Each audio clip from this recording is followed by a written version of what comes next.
And for those of you that know me, know that my favorite professional organizer in the whole world is Peter Walsh. I just think he is awesome.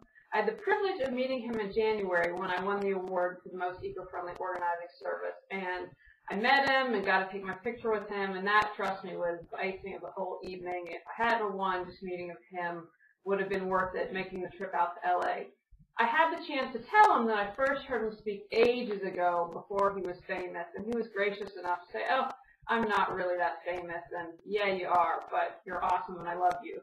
And when I heard Peter speak, this was long before I ever thought I'd be a professional organizer and was doing nonprofit work, he talked about how we can infuse the memory of someone onto an object. Now, at the time, my grandmother had died less than a year ago. I was super close to her. She's my inspiration today. I still love her dearly. I still feel her presence around me. And my two aunts and father were kind enough to give me items of her. They wanted everyone in the family to have something of Grandmother Cyber's. Well, I got her antique bedroom set, which I still have today.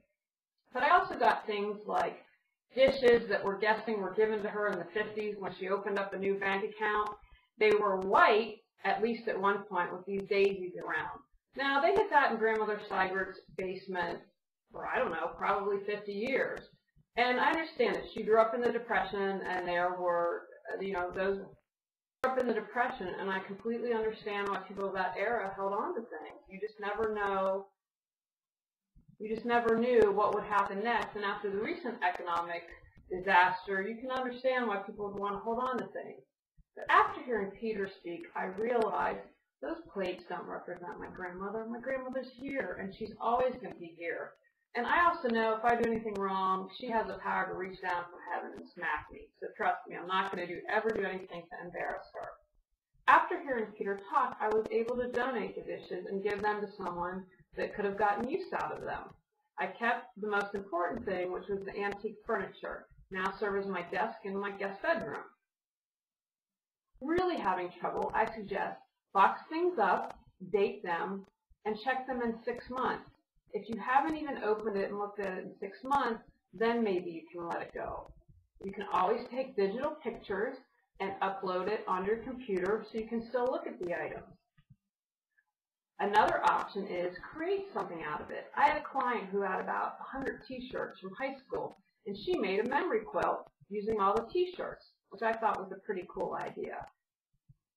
There are thousands of ways that you can get creative and still honor the memory of a person while getting rid of a lot of the clutter that really doesn't have any meaning, freeing up space for you for whatever your needs are.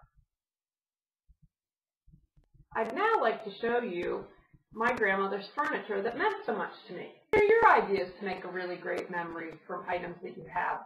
Something that you can display and cherish and that will bring a lot of meaning to you. I know there are great ideas out there.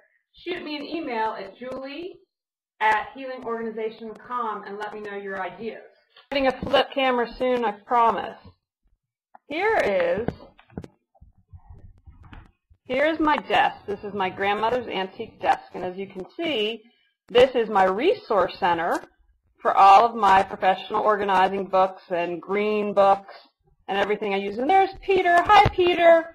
Okay, I'm normally not this weird. For dramatic purposes, as my sister-in-law would say, I just had to prop Peter's book up. Now we'll go to the guest bedroom.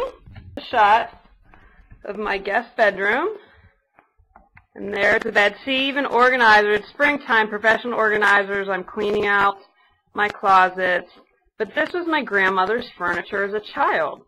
And so when guests come to stay at my house, they're able to stay here.